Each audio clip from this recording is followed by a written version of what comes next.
welcome back to Avion Education. Really good news for CAR 147 students. अभी 21 मई को DGCA ने एक AAC इशू करा है regarding distance learning for CAR 147 students.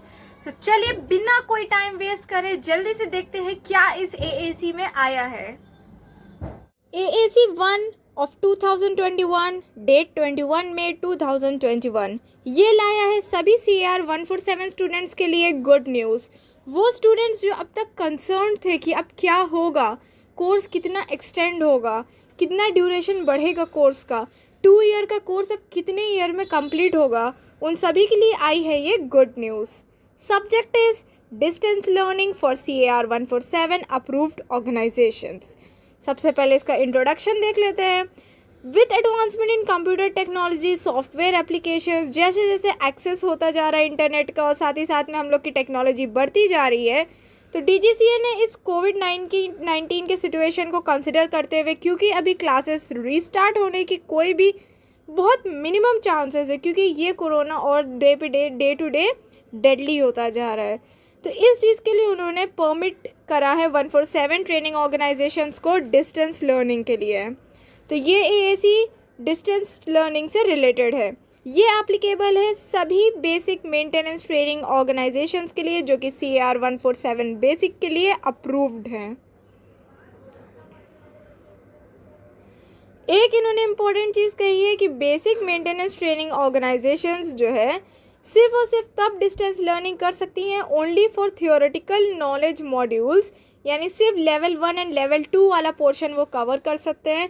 जो हमारा प्रैक्टिकल एलिमेंट है अप्रूवल के हिसाब से, मतलब जो हमारा प्रैक्टिकल का ड्यूरेशन है वो इसमें काउंट नहीं होगा, सिर्फ और सिर्फ थियोरेटिकल पोर्शन कवर होगा. अब इन्होंने इसमें भी टाइप्स ऑफ डिस्टेंस लर्निंग बोल दिया है. एक है distance learning asynchronous, distance learning synchronous, दो तरह के हैं. अब डिस्टेंस लर्निंग एसिंक्रोनस कुछ इस तरह से है कि इसमें जो डिस्टेंस लर्निंग होएगी इसमें इंस्ट्रक्टर्स एंड स्टूडेंट्स जो है फिज़िकली सेपरेटेड है, दोनों ही में फिज़िकली सेपरेटेड है. डिफरेंस क्या है? डिफरेंस ये है कि इंस्ट्रक्टर्स एंड स्टूडेंट्स एक दूसरे से इंटरेक्ट नहीं करेंगे एट द सेम टाइम. इस तरह के ट्रेनिंग मेथड को कहते हैं student centred.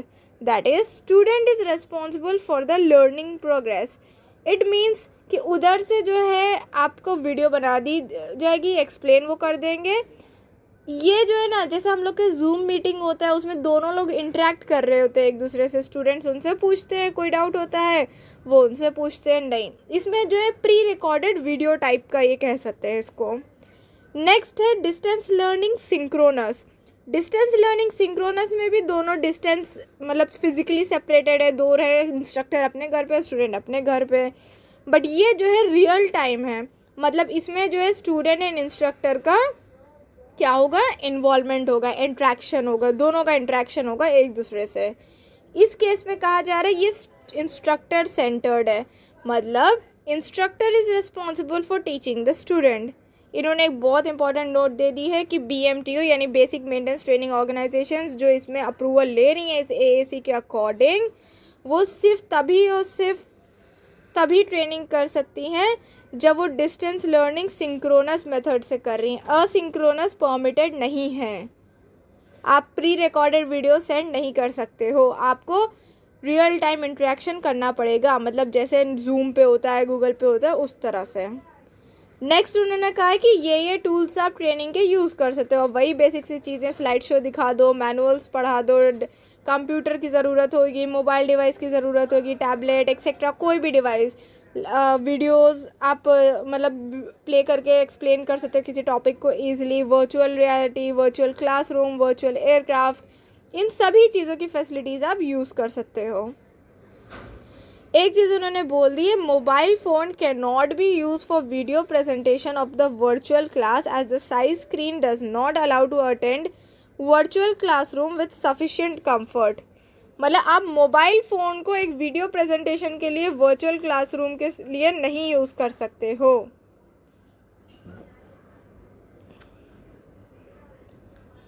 Next is synchronous distance learning method. Okay, अब इसमें वर्चुअल क्लासरूम अगर इस डिस्टेंस लर्निंग की बात की जाए तो उसमें सबसे ज़्यादा important role tool virtual classroom ही है। वर्चुअल क्लासरूम में स्टूडेंट्स कनेक्टेड हैं इंस्ट्रक्टर्स से थ्रू वीडियो एंड ऑडियो, मतलब एक ही क्लास में नहीं है, फिजिकली नहीं है एक साथ, but then through audio and video connected है, जैसे कि आजकल चल रहा है जूम पे। इन्होंने बोल दिया this requires adequate hardware and software by both students and instructors. Basic सी कॉमन सेंस सी बात है, दोनों के पास जूम मीटिंग ऐप होना चाहिए, जो सभी मीटिंग ऐप यूज़ हो रहा हो दोनों के पास मोबाइल फ़ोन या फिर लैपटॉप जिस पे भी ट्रेनिंग ले रहे हैं वो अवेलेबल होना चाहिए। और साथ ही साथ में इन्होंने कहा virtual classrooms has to allow two way communication, मतलब ऐसा होना चाहिए कि अगर स्टूडेंट कुछ पूछना चाह रहे हैं स्टूडेंट भी पूछ सके, इंस्ट्रक्टर जो बोल रहे हैं वो भी उनके तक जा सके, और अगर कोई उनको डाउट हो, कोई प्रॉब्लम हो या कुछ भी हो स्टूडेंट्स की, वो इंस्ट्रक्टर से पूछ सकें।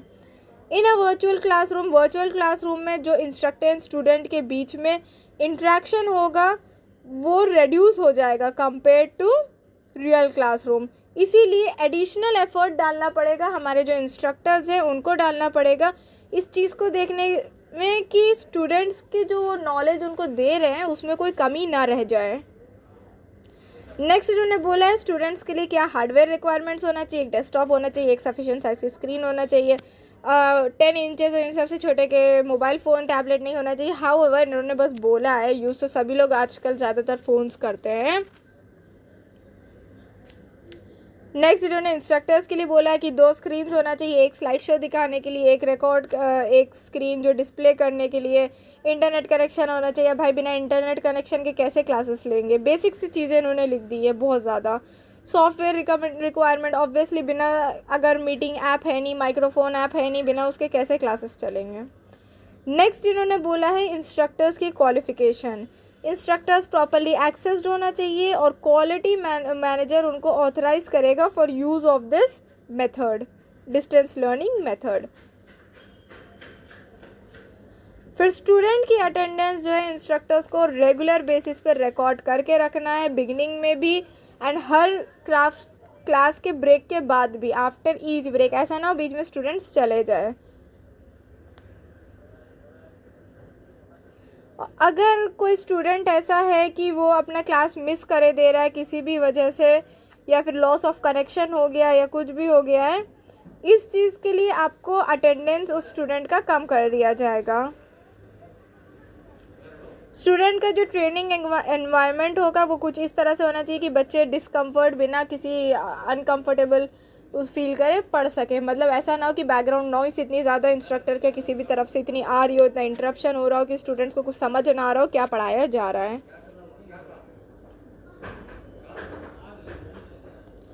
ई लाइब्रेरी ये है कि अगर कोई भी स्टूडेंट को कोई टेक्निकल मटेरियल चाहिए, मतलब जैसे अभी तो स्टूडेंट्स लाइब्रेरी से ले लेते थे, उसी तरह से एक लाइब्रेरी स्टूडेंट्स को प्रोवाइड की जानी चाहिए, क्योंकि स्टूडेंट्स अगर फिज़िकली एक्सेस नहीं कर सकते हैं लाइब्रेरी का तो सूटेबल डॉक्यूमेंट्स जो हैं वो एटलीस्ट उनको एक्सेसिबल होना चाहिए ऑनलाइन, इसी चीज़ को कहा जा रहा है ई लाइब्रेरी।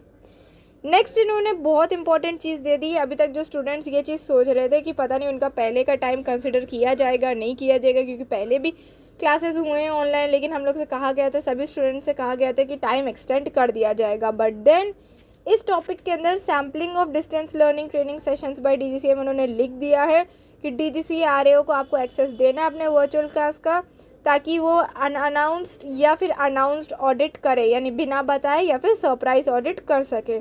इसीलिए आपको ahead of our training ahead of session आपको RAO को इन्फॉर्म करना पड़ेगा। Monitoring of the students progress, students की जो प्रोग्रेस है उसको प्रॉपरली आपको मॉनिटर करना है, और उसके बाद में जो फॉलोअप एग्जामिनेशंस हो रहे हैं आप उनसे क्वेश्चनिंग करो, नॉर्मल सी बात है, उनसे क्विज़ पूछो, मतलब क्वेश्चन पूछो, बेसिकली वो कहना ही चाह रहे हैं कि क्वालिटी मेंटेन रहना चाहिए। फिर नंबर ऑफ़ स्टूडेंट्स की बात की गई है, इन्होंने नॉर्मली बोला था कि नंबर ऑफ़ स्टूडेंट्स 30 नहीं हो सकते हैं एक बैच में, 30 से ज़्यादा नहीं हो सकते हैं, ये था रूल। किसका रूल था? ये 147 का था जो हम लोग पढ़ चुके हैं, एक बैच में 30 से ज़्यादा स्टूडेंट्स नहीं हो सकते हैं। लेकिन जब आप डिस्टेंस लर्निंग मेथड यूज़ कर रहे हो तो 15 से ज़्यादा स्टूडेंट्स एक बैच में नहीं हो सकते हैं, अगर आपको ऐसा लग रहा है कि इंटरनेट कनेक्शन में या किसी भी चीज़ में प्रॉब्लम है तो ये नंबर ऑफ मैक्सिमम स्टूडेंट्स और कम कर दिया जा सकता है। अब इन्होंने ट्रेनिंग टाइम का बता दिया है, मोर देन 6 आवर्स आपका ट्रेनिंग टाइम नहीं हो सकता है। ह्यूमन फैक्टर्स और इन सबको देख के नॉर्मली तो 5 आवर्स से ज़्यादा नहीं होना चाहिए, लेकिन इस वक्त इन्होंने ब्रेक का हर चीज़ कंसिडर करते हुए इन्होंने ये चीज़ बोली है कि अगर ह्यूमन फैक्टर देखा जाए तो 5 से ज़्यादा नहीं एक्सीड होना चाहिए, एक्सक्लूडिंग ब्रेक्स 5 आवर्स से ज़्यादा। तो इसीलिए इन्होंने कहा है कि इन्होंने टाइम लिमिट वैसे तो 6 आवर्स की दी है और ब्रेक का ड्यूरेशन 15 मिनट से ज़्यादा का नहीं हो सकता है। After every 1 hour of training आपको 15 मिनट से कम का ड्यूरेशन नहीं देना, एटलीस्ट उससे ज़्यादा का तो दे सकते हो। Next is training material. Training organization training material बताएगा कि ईच मॉड्यूल के लिए कौन सा वो ले रहा है, कौन सी बुक्स ले रहा है।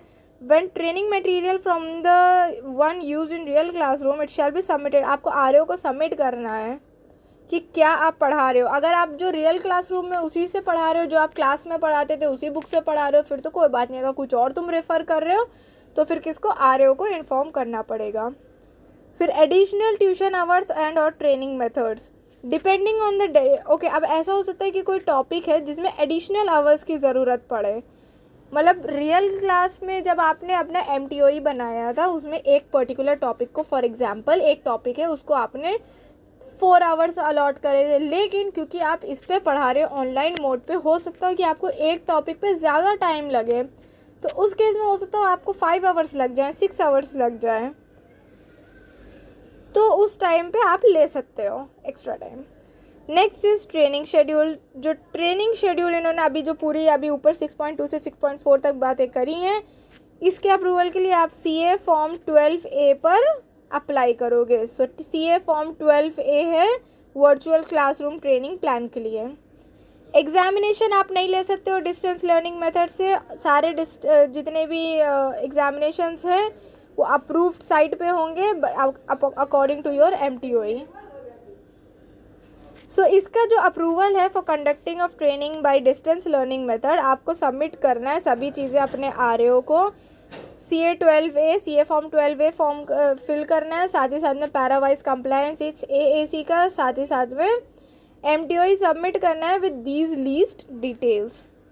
ऑर्गेनाइजेशन को कभी भी ऑडिट किया जा सकता है आरओ से, तो इस चीज़ का आपको उनको पूरी परमिशन देना है। और on satisfactory compliance RO recommendation देगा अपने DGC हेडक्वार्टर को और DGC हेडक्वार्टर आपको अप्रूवल देगा।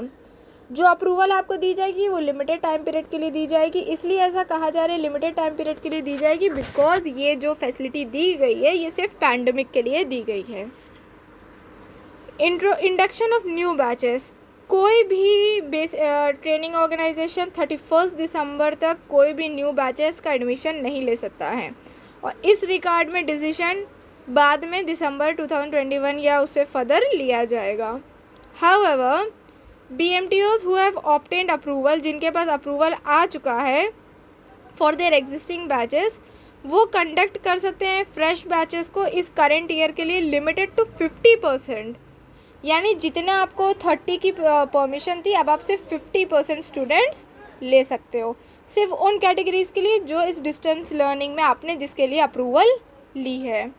The advertisement of prospectus for induction of new batches shall contain the mode of training that will be used by the BMTO। यानी आपका जो prospectus है, एडवर्टीजमेंट है, आप जो नए बैचेस के लिए दे रहे हो, जैसे हम लोग prospectus ये लोग देते थे इंस्टीट्यूट्स वाले, ये हमारे यहाँ का है, तो उसमें आपको ये चीज़ भी इंक्लूड करना है।